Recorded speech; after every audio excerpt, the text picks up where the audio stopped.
de l'hémicycle. Merci, monsieur le député. Nous en venons à une question de monsieur Serge Letchimy à monsieur le ministre de l'économie, de l'industrie et du numérique. Merci, monsieur le président. Nous avons une situation assez particulière concernant les entreprises et l'accès de ces entreprises au marché public. Vous savez que 97% des entreprises locales sont des petites entreprises et même mieux encore des TPE. Et on a une situation assez complexe puisque ces entreprises vivent beaucoup de la commande publique, c'est-à-dire des collectivités locales. Alors c'est une équation compliquée parce que d'un côté, vous avez des TPE qui dépendent de la commande publique, de l'autre côté, vous avez une situation où ces mêmes entreprises ont quelquefois, souvent, des créances importantes vis-à-vis de ces collectivités locales qui leur doivent de l'argent par des retards de paiement. Et puis, le Code des marchés publics s'applique, bien sûr, mais c'est surtout la question de l'accès au marché, puisque ces entreprises, pour répondre au marché public, doivent être à jour de leurs cotisations sociales et fiscales. Alors, c'est très ennuyeux. D'ailleurs, Jean-Marc Ayrault avait eu l'occasion d'en parler lors de ce passage en Martinique. Comment des dettes sont dues à ces entreprises, ne peuvent pas payer leurs cotisations sociales et on leur interdit l'accès au marché public parce que ces mêmes entreprises ne peuvent pas payer leurs dettes fiscales et sociales. Ce n'est pas, à mon avis, seulement un problème juridique, c'est un problème moral, un problème technique. Deuxième problème, extrêmement important, c'est la question de la quasi-impossibilité pour ces entreprises de bénéficier de ce qu'on appelle une préférence locale.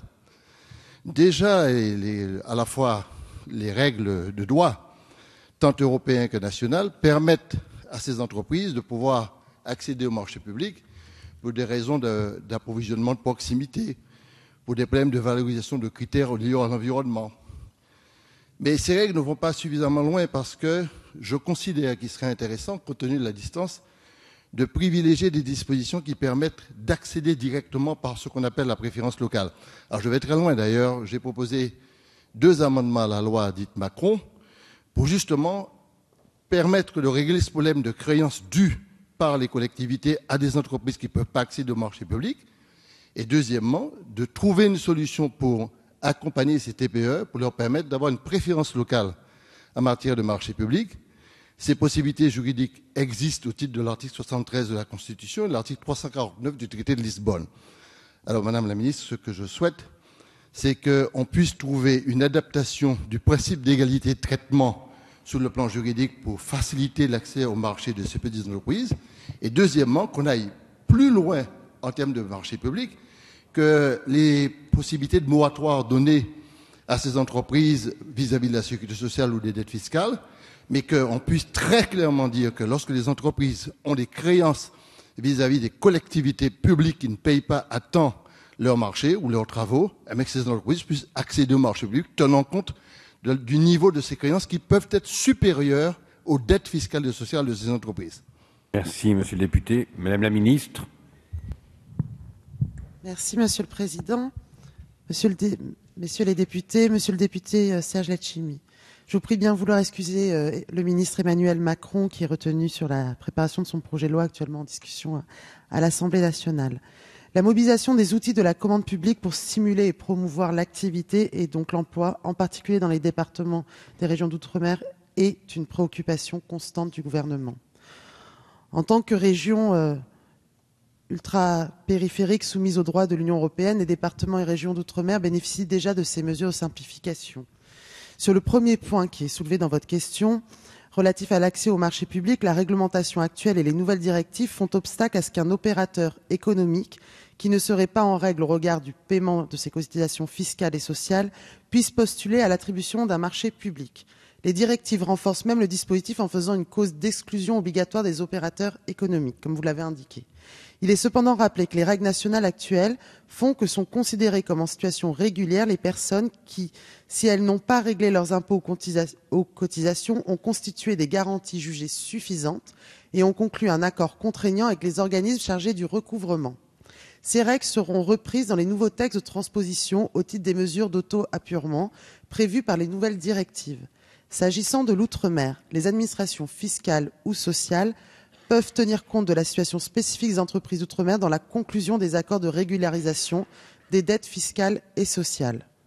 Sur le second point relatif à l'accès des entreprises locales au marché public, la loi du 20 décembre 2014 relative à la simplification de la vie des entreprises vient d'habiliter le gouvernement à transposer par voie d'ordonnance les nouvelles directives européennes marché public. Le ministère des Outre-mer, qui a été étroitement associé à l'élaboration du décret du 26 septembre 2014, l'a été également à l'occasion de l'élaboration de ce projet d'ordonnance. Une concertation publique sur le projet d'ordonnance de transposition des dispositions législatives de transposition vient de s'achever. Les travaux se poursuivent afin d'identifier les adaptations qui pourraient éventuellement être adoptées en Outre-mer dans la limite de leur compatibilité avec le droit de l'Union. Les institutions d'Outre-mer seront toutes consultées sur ce projet de réforme, tant en ce qui concerne les mesures d'ordre législatif qu'en ce qui concerne les mesures réglementaires qui les compléteront. Merci pour quelques mots, monsieur. Oui, Lestimi, monsieur le député. Quelques mots. Madame la ministre, je comprends bien la solution que vous proposez, qui existe déjà, d'avoir des accords de régularisation de la part des entreprises. Ça existe déjà, c'est pas une nouveauté. La seule chose, c'est que parallèlement, les instructions de Bercy, c'est de faire tout pour faire payer immédiatement les entreprises. Les accords ne s'appliquent pas systématiquement. Ce que nous proposons, c'est qu'il y ait un accès de droit, c'est-à-dire que lorsque vous avez l'État, j'insiste beaucoup, à l'Assemblée nationale, lorsque vous avez l'État, vous avez une collectivité, une commune, qui crée une difficulté à une entreprise parce que ne paye pas à temps, le délai de paiement est normal est dépassé de 90, 3 mois, 6 mois après. Donc crée des difficultés, l'État crée des difficultés à une entreprise qui à ce moment ne peut pas payer ses dettes fiscales. Je pense qu'il faut créer les conditions de droit pour imposer à ce que soient reconnues les créances dues par l'État, la collectivité ou la commune. À ce moment-là, il faut obliger la Sécu et les organismes fiscaux et de bien vouloir en tenir compte, mais sur le plan du droit, pas un accord, puisque vous savez pertinemment que Bercy reste un État dans l'État et peut imposer à tous ceux qu'on veut. Donc cette réponse, permettez-moi de vous le dire, avec tout le respect que je vous dois, ne me satisfait pas.